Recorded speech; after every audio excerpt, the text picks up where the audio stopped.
नमस्कार, मैं हूं Amod Srivastava. Amazing thought, amazing message, amazing information की दिशा में आज एक कदम और आगे। आज के इस चिंतन का विषय है परवरिश का असर। आपको ये मेरा वीडियो अच्छा लगे तो लाइक करें, शेयर करें और लाल बटन दबाकर सब्सक्राइब अवश्य करें। साथ ही बेल आइकन दबाना बिल्कुल ना भूलें। आज के इस चिंतन का विषय है परवरिश का असर दिखाई देता है। यह कहानी नहीं बल्कि एक वास्तविकता है। केन्या के सुप्रसिद्ध धावक अबेल मुताई खेल प्रतियोगिता के अंतिम राउंड में दौड़ते वक्त अंतिम लाइन से 1 मीटर दूर रह गए थे। उनके सभी प्रतिस्पर्धी उनसे काफी पीछे थे। अबेल ने स्वर्ण पदक लगभग जीत ही लिया था।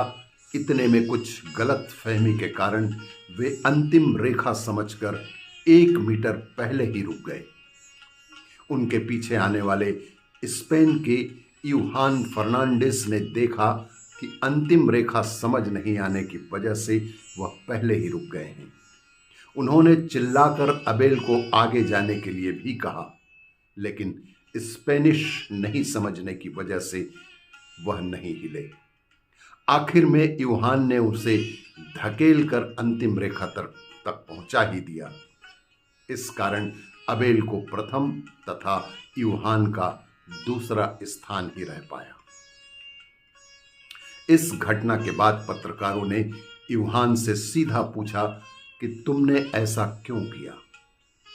मौका मिलने के बावजूद तुमने प्रथम क्रमांक क्यों गंवाया? क्यों आपने गोल्ड मेडल यूं ही छोड़ दिया?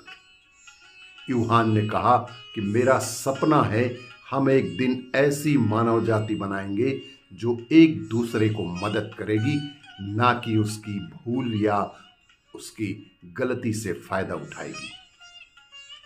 और मैंने प्रथम स्थान नहीं गंवाया। पत्रकार ने फिर कहा, लेकिन तुमने केनियन स्पर्धी को धकेल कर आगे लाया। इस पर यूहान ने कहा, वह प्रथम ही था। यह प्रतियोगिता उसी की थी, हम सब उसके बहुत पीछे थे। गलत फहमी की वजह से वह उस स्थान पर रुक गए थे। पत्रकार ने फिर कहा, लेकिन तुम स्वर्ण पदक जीत सकते थे। यूहान ने कहा कि उस जीतने का क्या अर्थ होता? मेरे पदक को सम्मान मिलता? मेरी मां ने फिर मुझे क्या कहा होता? संस्कार एक पीढ़ी से दूसरी पीढ़ी तक आगे जाते हैं। मैंने अगली पीढ़ी को क्या दिया होता? दूसरों की दुर्बलता या अज्ञानता का फायदा न उठाते हुए उनको मदद करने की सीख मेरी मां ने मुझे दी है। इसी क्रम में और यह एक दूसरी कहानी जो कि हकीकत है।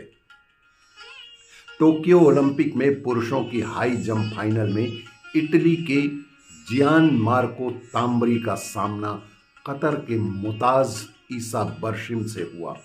दोनों ने 2.37 मीटर की छलांग लगाई और बराबरी पर रहे। उसके बाद ओलंपिक अधिकारियों ने उनमें से प्रत्येक को 3 और प्रयास दिए, लेकिन वे 2.37 मीटर से अधिक तक नहीं ही पहुंच पाए। उन दोनों को एक और प्रयास दिया गया, लेकिन उसी वक्त टॉम बेरी पैर में गंभीर चोट के कारण अंतिम प्रयास से पीछे हट गए।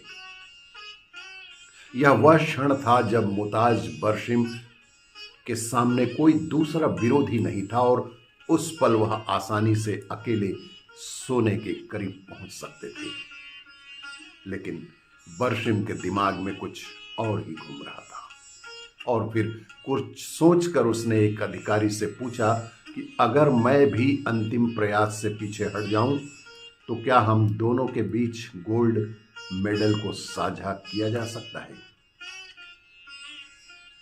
कुछ देर के बाद एक अधिकारी जांच कर पुष्टि करता है और कहता है कि हाँ, बेशक गोल्ड आप दोनों के बीच साझा किया जा सकता है। बर्शिम के पास और ज़्यादा सोचने के लिए कुछ नहीं था। उसने अपने उस आखिरी प्रयास से हटने की पुरजोर घोषणा ही कर दी। यह देख इटली का प्रतिद्वंदी ताम्बरी दौड़ा और मुताज बरसिम को गले लगाकर चिल्लाया। दोनों भावुक होकर रोने लगे। लोगों ने जो देखा वह खेलों में प्यार का एक अद्भुत अप्रिय बड़ा ही हिस्सा था जो दिलों को छूता है। यह अवर्णनीय खेल भावना को प्रकट करता है जो धर्मों, रंगों और सीमाओं को अप्रासंगिक बना देता है।